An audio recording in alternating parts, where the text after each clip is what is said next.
लाला जी की कहानी। किसी नगर में एक धनी व्यक्ति रहते थे।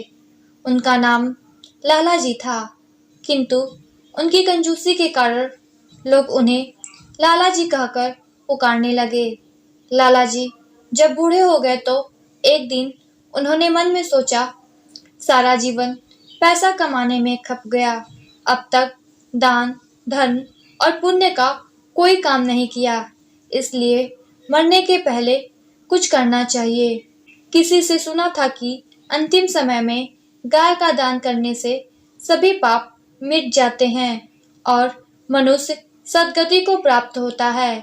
लाला जी ने सोचा, क्यों ना गाय का ही दान किया जाए। मन में यह निश्चय कर वे गाय की तलाश में निकल पड़े। एक गुजर के पास गाय भी मिल गई, लेकिन सौदा नहीं पटा। उस मरेल गाय की कीमत लाला जी 2 रुपए से अधिक नहीं देना चाहते थे, जबकि गुजर 2.25 रुपए से कम कीमत में गाय को नहीं बेचना चाहता था। बात बनी नहीं तो लाला जी खाली हाथ वापस लौट गए। कुछ दिनों के बाद लाला जी बीमार पड़े और इतने कमजोर हो गए कि उन्हें जीवन की आशा न रही। उन्होंने अपने बेटे को बुलाकर गाय दान करने की अंतिम इच्छा प्रकट की। पुत्र बोला, आप जो आज्ञा करें वही होगा।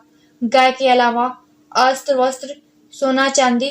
लाला जी ने कहा, नहीं नहीं, केवल गाय का दान बहुत है। लाला जी ने बताया कि फला गुजर के पास एक गाय है। कुछ समय पहले उसकी कीमत 2.25 रुपया थी। अब शायद कुछ रियायत कर दे, लेकिन तुम उसकी कीमत 2 रुपए से अधिक न देना। पिता की आज्ञा पाकर पुत्र गुजर के पास पहुंचा और 2.25 रुपए में गाय खरीद कर ले आया। लाला जी को जब मालूम हुआ कि बेटा गाय की पूरी कीमत चुका आया, तो ऐसा सदमा पहुंचा कि तत्काल उनकी मृत्यु हो गई। इस बीच गाय कमजोर हो चुकी थी, अतः लाला जी की मृत्यु के 4 घंटे बाद वह भी चल बसी। मरने के बाद लाला जी की आत्मा को यमराज के पास पहुंचाया गया और उनके पाप पुण्य का लेखा जोखा करने के बाद यमराज बोला, लाला जी, आपने अपने जीवन में पुण्य का कोई काम नहीं किया। मरते समय एक गाय का दान किया है, वह भी 4 घंटे बाद मर गई। इसलिए आपको 4 घंटे का स्वर्ग मिलेगा और बाकी समय नरक में बिताना पड़ेगा। लाला जी बोले, कोई बात नहीं, मुझे 4 घंटे के लिए स्वर्ग मिला है तो पहले स्वर्ग भेज दो, शेष समय मैं नरक में बिता लूंगा। यमराज बोला, पहले 1000 वर्ष नरक में जाना होगा, उसके बाद आपको स्वर्ग भेजा जाएगा। लाला जी अड़ गए, बोले, मैं पहले स्वर्ग जाना चाहता हूँ।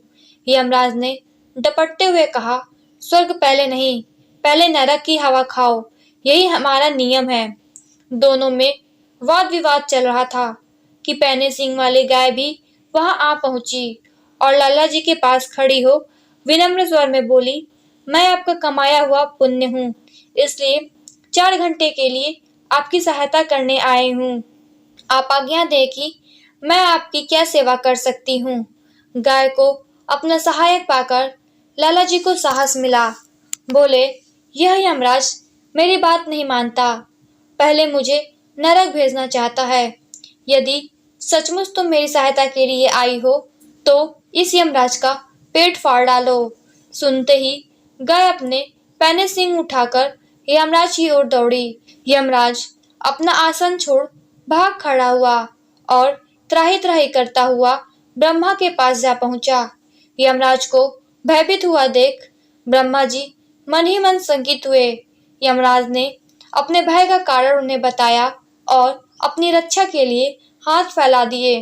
इस बीच गाय के साथ लाला जी भी ब्रह्मा जी के सम्मुख उपस्थित हो गए। ब्रह्मा जी ने बड़े संत भाव से लाला जी को समझाया कि हमारे नियम के अनुसार पहले आपको नरक में ही जाना होगा। प्राणी के पापों का प्रायश्चित जब हो जाता है तब वह स्वर्ग का अधिकारी बनता है, इसलिए पहले नरक में जाइए। लाला जी अपनी बात पर अड़े थे। बोले, यह नहीं होगा, मैं पहले स्वर्ग भोगना चाहता हूँ।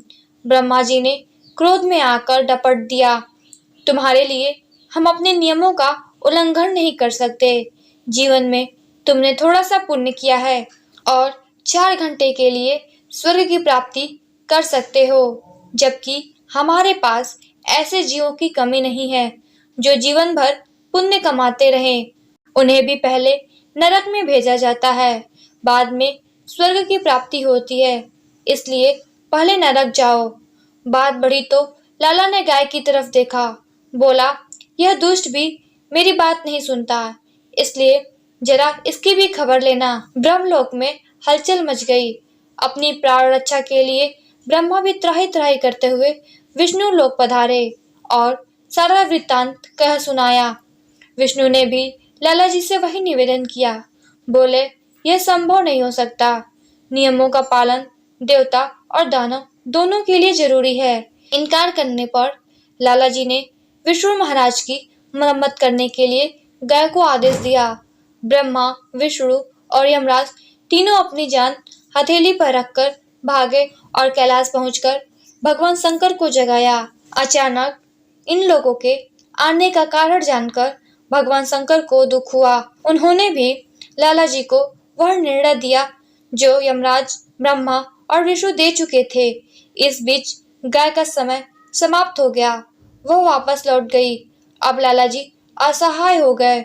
उन्हें भगवान शंकर के अंतिम निर्णय को स्वीकार करना पड़ा। लाला जी बहुत चतुर बुद्धि के थे।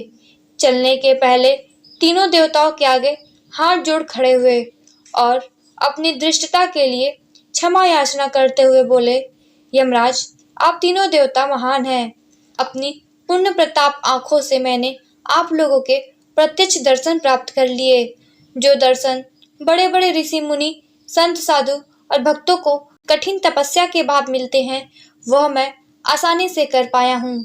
कहते हैं कि आपके दर्शनों से पापी मनुष्य भी पुण्य का भागी बन जाता है और उसके दुख, दरिद्र, रोग, शोक सभी नष्ट हो जाते हैं।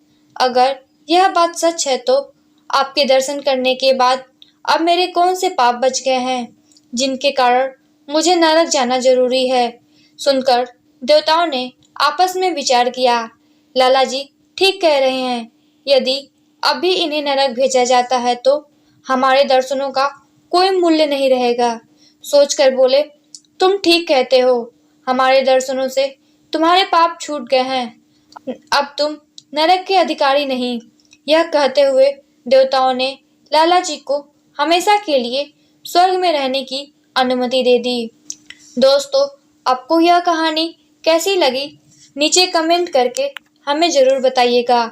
अगर आपको यह कहानी पसंद आई हो तो अपने दोस्तों के साथ जरूर शेयर करें और ऐसी ही प्यारी कहानियाँ सुनने के लिए हमारे YouTube चैनल को सब्सक्राइब करें। धन्यवाद।